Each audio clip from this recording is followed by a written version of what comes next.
So I was whining to my wife the other day, said, I need new glasses. And she said, well, get some.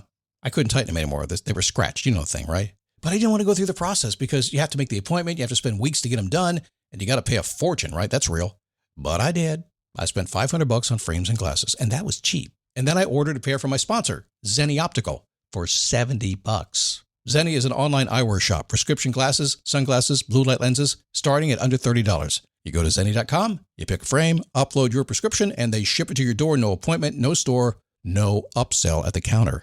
And by the way, if you are saying, do I really need new glasses, or do I have to put up with one pair to do everything I need to do for the next 2 years? No! You can get what you want starting at under $30. And if you've never bought glasses online, don't worry about it. I haven't either. Zenni has a virtual try-on, so you can see exactly how the frame looks before you commit to buying them, with no salesman looking at you saying, those look good, but these expensive ones would look better. No, you don't get that. I'm excited. I can't wait to get my Zenni glasses and tell you more about them. If your glasses are overdue for a refresh, now's the time. Go to Zenni.com/podcast and use the code podcast15 for 15% off your first order. The styles sell out, so don't sit on it. That's Zenni.com/podcast. Promo code podcast15. You might have heard that live shopping is exploding, and I have to tell you, I have been on Whatnot for a couple of weeks now, and I see why it is. Now, Whatnot is my sponsor, and they are the reason I got on the platform and checked it out. I'm glad they did. They made it easy for me. I'm going to make it easy for you. I love it. Whatnot is where you get great products without paying full price. It's that simple. I'm hooked on their live shows, too. You got to see them. They're so much fun. And I see why Whatnot has climbed to the top of the App Store. And listen, if you're selling online, or maybe you have a storefront, and you're hoping people will find your listing or maybe walk in your store, Whatnot flips that, because on Whatnot, you go live and you sell directly to people in real time. And I may admit, although you didn't hear from me, I may have picked up a couple of power tools or so in the past couple of days. I'm just saying.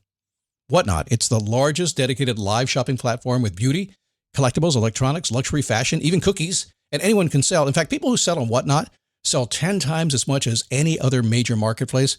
That's because you're not just listing products, you're building real connections with buyers. So whether you're shopping or you're selling, download the Whatnot app today and get free shipping on your first order. Just search WHATNOT, Whatnot, in the App Store and start scoring amazing deals.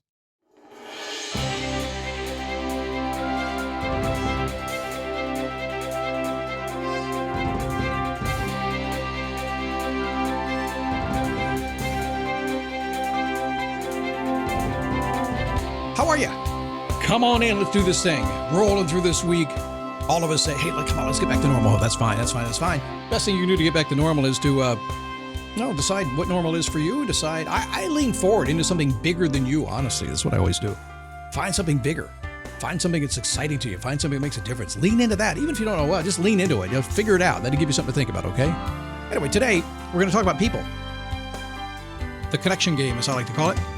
Opportunity for new connections. I think, in times like this, people and having your tribe around you really support you and make you feel better about things. And you meet new people and you get rid of other people. It's just how it is. It is a daily boost from motivationtomove.com. It's me, Scott Smith. Good to have you. I can't tell you how many friends my friends have unfriended on Facebook.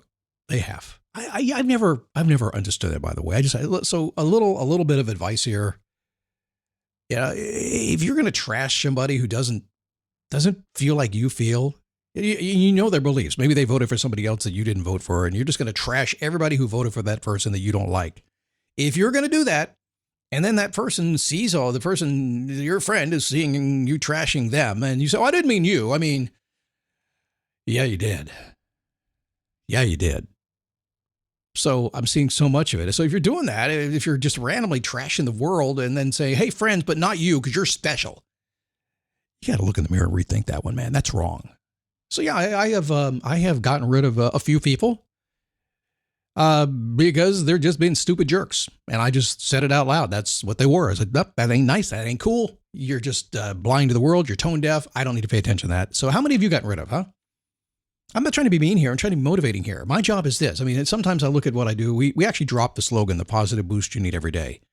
Because what was happening was I recognized that some people, if you just live in we all need a positive boost, but sometimes the positive boost is reality. A good reality check actually makes you feel more excited. It shows you the way out of whatever's going on. And we were attracting people that just wanted to be upbeat and positive, and that was that. And while I like to be that way, I found that was really, really something that would trip people up. And in times like this, you need something that's solid to lean into. You don't You don't need unicorns and rainbows. Because I don't know about you, but I've never seen a unicorn, except a fake unicorn. And how can I believe in something that's fake? I can't. So relationships. That's the game. At the end of your time on planet Earth, your whole life is going to be about relationships, about the people that you ran into, the people you work with, the people you knew. A reason and a season for everybody. I have a lot of friends. I have a huge community these days. It's pretty crazy how big my community is. And a year and a half ago, 2 years ago, I was like, I didn't have a whole lot. I was doing a podcast. I'd get out and professionally do things. I had a very small circle of friends, and I've expanded my community to a large circle of friends. Have you ever sat down and said, hey, man, someday if something ever happens to me and I die, how many people show up at my funeral? Man, I need a big place. It's awesome. People. So let me say something to you right now. All right, so here's the thing about people and opportunities and connecting with people. People are the best thing you'll find in your life. The relationships you have will absolutely enhance your life. But let me say the other part of the sentence. They are also the worst thing, the biggest liability you'll have, the most angst, the most drama, all the stuff you don't like is going to come from those people. And strangely, some of those people who give you the worst angst are the ones that give you the best experiences and the ones you love the most. I know. It just shouldn't be that way, but it is. You know why? None of us are born with an operating manual. And if you find a book that you like to read that gives you other things you need to know in life, you still have to take a couple of years to read it. Then you know a little bit more. You get a little bit more wisdom than most people have. But still, most of us are just trying to figure it out, bumbling and stumbling into each other along the way until we figure out how to deal with all these strange people around us. Some people give up and say, I don't need people anymore. That's sad. So what do you do to connect with people?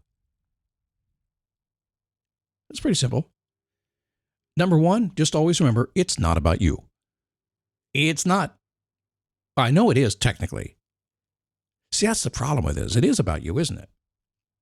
You're alive, you're breathing, you're all inside your head. It is about you. Even if you lean out of yourself and make it about other people, it's ultimately about you making it about other people. See, so it's still about you. You can't win on this. Ultimately, it's going to be about you. So you have to make a conscious effort when you're dealing with other people to remember it's about them. When I go places, listen, I talk for a living. I'm expected to have an answer. I do a lot of coaching, which means you kind of get conditioned to probably saying too much, probably talking too fast. And when everybody asks you a question, you always have an answer. You do that. And it's a condition of what I do for a living. I've done a very, very long time. And I have learned to hold back on that. And when I go other places, if I were to meet you someplace at a party or something like that, you would read me as a very quiet, introverted person. You wouldn't see me as this guy on this podcast. You know why? Because I'm choosing to keep my mouth shut. It isn't about me. It's about you. I'm choosing to make it about the experience until I understand a little bit more about what's going on. And as long as I talk about the most interesting in the person in the world to you, which is you, we have half a chance to get to know each other. A hard lesson for me to learn, by the way. Probably the first half of my life, I was the guy that walked in the room and said, look at me. I don't do it anymore. Strangely, they still do, though. That's another podcast. Number two, I will always come from a place of trust. I know, that's stupid, isn't it? It is. It's like, you can't trust this world. You can't trust people. Nobody's honest. I know, I get it. But that's not true. A lot of people are. I actually believe most people are. I believe most people are nice, and most people are honest. I do. And I also believe if they're not, at least they want to be. I know. Listen, I can hold two places. I can absolutely hold the fact, no, there are evil people that are untrustworthy and just not nice people. I can hold that right in my heart and understand there are people right standing next to them that are. And sometimes it's the same person.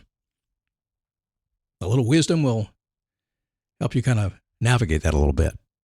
But if you always come from a place of trust, if you always come from a place of honoring the human being that they are first, you're going to feel better and life's going to work better. And yeah, keep your guard up a little bit. Don't just be pushed around, but at least come from that place. I never expect anything bad from anybody. I'm usually surprised when it happens. Like, what? Then I go, oh yeah, it's a human. I get it. When you need to build up your team to handle the growing chaos at work, use Indeed Sponsored Jobs. It gives your job post the boost it needs to be seen and helps reach people with the right skills, certifications, and more. Spend less time searching and more time actually interviewing candidates who check all your boxes. Listeners of this show will get a $75 sponsored job credit at Indeed.com/podcast. That's Indeed.com/podcast. Terms and conditions apply. Need a hiring hero? This is a job for Indeed sponsored jobs. Number 3, don't have an agenda. What? I'm the guy that invented the phrase pre-planned response. That's kind of an agenda, isn't it? That's me wanting to make sure I run my life my way. So I have an agenda. I'm doing this podcast. I'm getting like 4 text messages from a client who has an agenda that I've said I do not agree with. This is how I roll.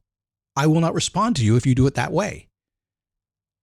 I don't really have an agenda, but then again, don't we have things that we do to protect our own lives? But when I'm dealing with somebody else, when I'm going in, when I'm actually communicating with them, I'm not going to have that agenda. I'm going to be a little bit open and see where it takes me. And yes, let's admit this, in the back of my mind someplace, I want something from this, right? See how confusing this is? But understand me, when I go into a conversation, it's not about me, it's about you. I'm going to come from a place of trust. I'm not going to have an agenda overtly. I'm not going to come up to you and say, hey, let's talk about this. No. But is it in the background? Mm-hmm. Be wise enough to understand that. Just don't lead with that. Number 4, listen first. It's got 2 ears, right? 1 mouth. Although I have to admit, my mouth usually makes up for like 5 ears. There's no doubt about that. It's hard for me to control that, for sure. But when you listen, things happen. I also find people who listen too much. I have a client right now who makes space for other people to express themselves. And at the time that she makes space, she's listening so intently, she's not really listening. And people start to wonder, well, what's she doing sitting there just listening and not interacting with me? So you can overkill this. See what I mean? Every single thing is somewhere in the middle. I'm saying arrive at a conversation, be willing to listen first. Because as soon as you do, I can promise you this, you're going to find out something you would have never, ever in your wildest dreams learned or thought about. You'll be humbled usually by what you do learn. I always am. Every single person I ever talk to and work with, and again, I work with a lot of people, I come in the door not knowing what I'm going to get, but I'm always humbled, sometimes in an hour, sometimes in the next month. I go, wow. Listen first. Number 5, focus on the person, not the opportunity. I know. Hey, I just met something. It's going to be really good for me. It's going to help my business. It's going to help me figure things out. I met the woman of my dreams. I get it. It's an opportunity. But if you lead with that, you're not going to get very far. I have one more. After we understand it's not about you, it's coming from a place of trust. It's not leading with an agenda, even though we're going to have one. It's listening first. And focusing on the person, not the opportunity. The last one is serve first. Truly serve first. Be there to serve first. How can you serve them? The minute you get a service attitude, everything else changes. Well, of course, it's like, well, Scott, how can I serve all the time? When am I going to do stuff for myself? Yeah, that's when it gets complicated. But if you want multiple opportunities to serve yourself and to get the things you want, typically what's going to happen is you're going to serve a lot of other people first. And they're going to go, hey, I got an idea. You want to play? Hard to do. This is hard. These are things that you spend your whole life trying to learn how to master, and you never will master them, ever. You just won't. Every single day, that struggle is real. You're going to go through trying to figure it out. Well, why did I open my mouth? Why did I talk so much? I mean, come on. Why didn't I serve them? I mean, I don't know. Why did I talk about myself this whole conversation instead of them? I don't know. Like I said, it's a struggle. It goes on. It takes a lot of discipline, but you're human, and I think discipline is secondary to humanity. Oops. Life is long. Every day is different. All right, tomorrow, we're going to reinvent you a little bit. Is that okay? You get out there, have a smile, kind of uplift this world a little bit. No matter what happens, you be that, as they say, the light. Something I don't usually say, but I think it's worthy of saying this week.